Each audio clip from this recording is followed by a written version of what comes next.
I want to go back to 1671.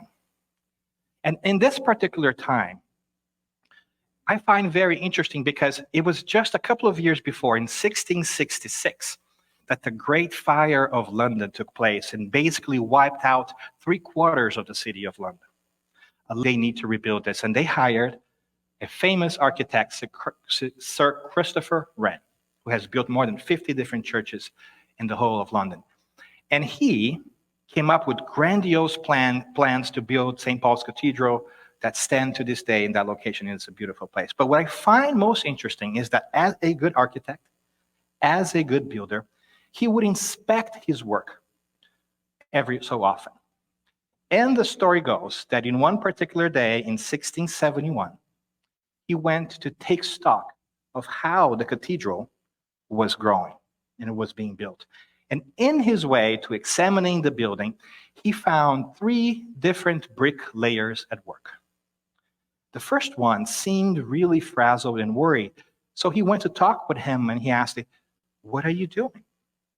And the first bricklayer says, "I'm a bricklayer. I am working hard to lay bricks so that I can feed my family." And he understood his worry and he continued on. And he saw a second bricklayer that wasn't perhaps as frazzled as the first, but it was still working hard. And he asked him, "What is it that you are doing?" And he said, "I'm a builder. I am building a wall." And touched by that, he seemed to notice a third bricklayer that was a little bit more jolly, a little bit happier than the other 2 bricklayers, even though he too was laying bricks to create this new cathedral. So intrigued, Sir Christopher Wren went to him and said, "And what are you doing? Who are you?" And the third bricklayer turned to him with joy and a smile in his face and says, "I am a mason, and I am building a cathedral to the Almighty." And that is such a powerful story and is so emblematic of our days because the 3 of them were laying bricks. The 3 of them were working on the same project. The 3 of them had the same role, but they were in vastly different worlds.